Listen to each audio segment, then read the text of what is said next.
அதிமுகவிடம் 4 தொகுதிகள் எதிர்பார்ப்பு. புரட்சி பாரதம் தலைவர் ஜெகன்மூர்த்தி பேட்டி.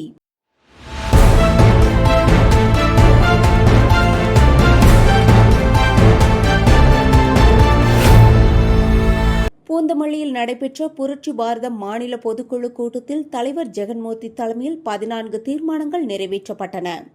பின்னர் செய்தியாளர்களிடம் பேசிய அவர், அதிமுக கூட்டணியில் 6 தொகுதிகள் கோரியுள்ளதாகவும் அதில் 4 தொகுதிகள் கிடைக்கும் என எதிர்பார்ப்பதாகவும் தெரிவித்தார். திருவள்ளூர், செங்கல்பட்டு, ராணிப்பேட்டை, காஞ்சிபுரம் மாவட்டங்களில் மட்டுமே தொகுதிகள் கேட்டுள்ளதாக கூறினார். மேலும் நாங்குநேரி சம்பவத்தில் குற்றவாளிகளை உடனடியாக கைது செய்ய வேண்டும் என்றும், தமிழகத்தில் சட்டம் ஒழுங்கு சீர்கெட்டுள்ளதாகவும் விமர்சித்தார். செய்தியாளர் வினோத்குமார். புரட்சி பாரதம் பொதுக்குழு கூட்டம் பூர்ந்தவள்ளியில் நடந்து கொண்டிருக்கிறது. பொதுக்குழு கூட்டத்தில்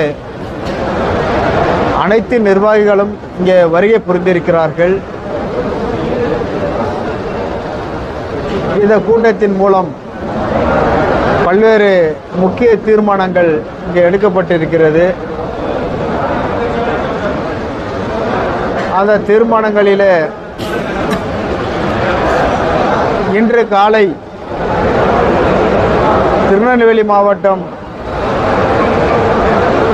நாங்குநேரி அருகே பெரும்பத்தி என்கின்ற கிராமத்தில் காலையில் மக்கள்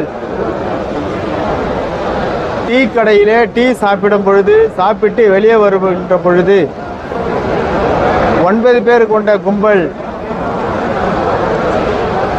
மாஸ்க் அணிந்து கொண்டு முகம் தெரியாத அளவிற்கு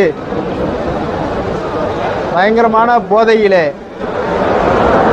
எதிரிலே யாரெல்லாம் வருகிறார்களோ அவர்களெல்லாம் வெட்டி சென்று இருக்கிறார்கள்.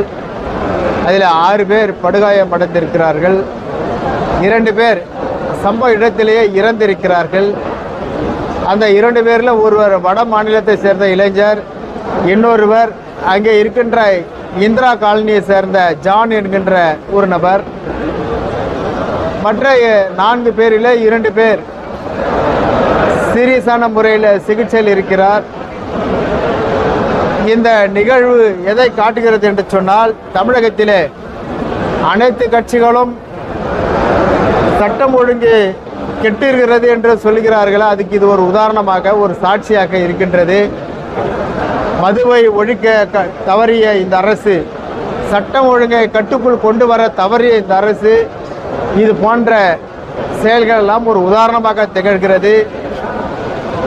உடனடியாக இந்த மது போதையில் பார்க்கிறவளையெல்லாம் வெட்டி சாய்க்கின்ற இந்த அராஜக கும்பலை உடனடியாக காவல்துறை கைது செய்து சிறையில் அடைக்க வேண்டும்.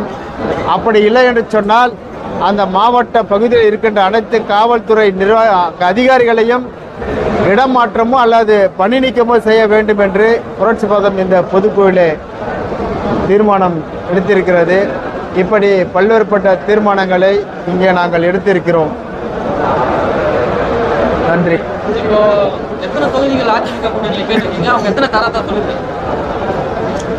இன்னும் அதிமுக கூட்டணியில் இருக்கின்ற எந்த கட்சியும் இன்னும் தொகுதி பங்கீடு பற்றி இன்னும் பேச்சுவார்த்தை ஆரம்பிக்கல. அது ஆரம்பிக்கும் போது தான் தெரியும்.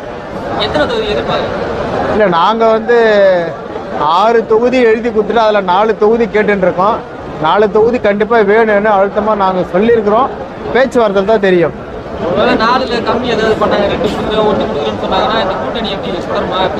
இல்லை, ஒன்றும் பேச்சுவார்த்தை ஆரம்பிக்கல. தனி தொகுதி தான் கேட்டுக்கிறது. 4 பேர் தனி தொகுதி தான் நாங்கள் எதிர்பார்க்கறது. பொது தொகுதி நாங்கள் கேட்கல.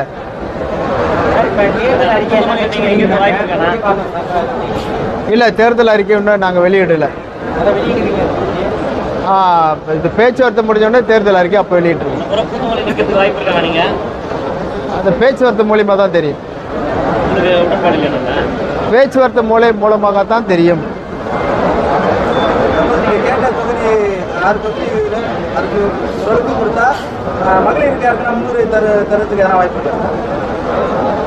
கொடுப்பாங்கன்னு நாங்கள் எதிர்பார்க்குறோம். எதிர்பார்க்குற தொகுதியை கொடுப்பாங்கன்னு எதிர்பார்க்கிறோம். அதிமுக கூட்டணி வந்து யார் தலைமையிலே தெரியாம குழப்பத்துல இருக்காங்க. அதிமுக பாஜக அதிமுக கூட்டணி யார் தலைமைனா யாரு? எடப்பாடியார் தான் அதிமுக கூட்டணிக்கு தலைமை. இந்திய அளவில் வந்து பிரதமர் தலைமை, தமிழ்நாடு அளவில் வந்து அதிமுக தான் தலைமை, அது எடப்பாடியார் தான் தலைமை. மக்களவை சீட்டு கேட்டு அது தள்ளி போச்சு. இந்த வாட்டி ஏதாவது ராஜ்யசபா சீட்டு எதனா கேட்கறதுக்கு வாய்ப்பு இருக்காங்க? யாரு இல்லை தாவேக கூட பேச்சுவார்த்தை நடந்ததாக தகவல் வருது. பேசப்படுது புரட்சி பாரதம் வந்து தாவேக கூட இணைய போகுது அப்படின்னு சொல்றாங்க. இல்லை அது போலாம் இல்லை, அதெல்லாம் தவறான செய்தி. அதெல்லாம் தவறான செய்தி. அது போல எதுவும் பேசல. யாரும் கடைசி வரைக்கும் அதிமுக கூட்டணி கடைசி வரைக்கும் நான் சொன்னோமா? நீங்களே கேள்வியும் நீங்களே பதிலும் நீங்களே. அதான் கேட்குறேன், உங்களோட பதில் தான் கேட்குறேன். அது நாங்கள் சொல்லுவோம்ல, அதான் கேட்குறோம். டைம் இருக்குது சொல்கிறோம்.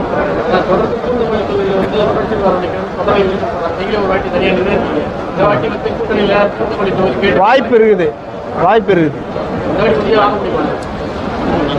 பேச்சுவார்த்தையில் எந்தெந்த தொகுதி முடியுதுன்றது அவங்க சொல்லணும் இல்லையா?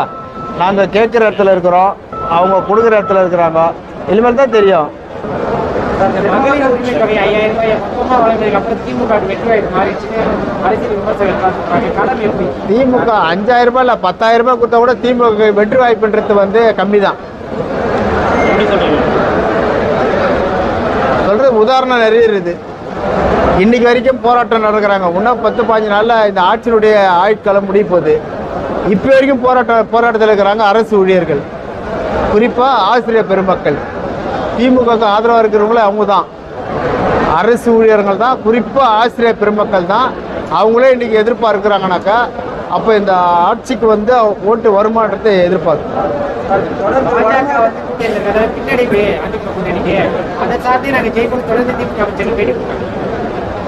அப்படி தானே சொல்ல முடியும். அப்படி சொன்னா தான்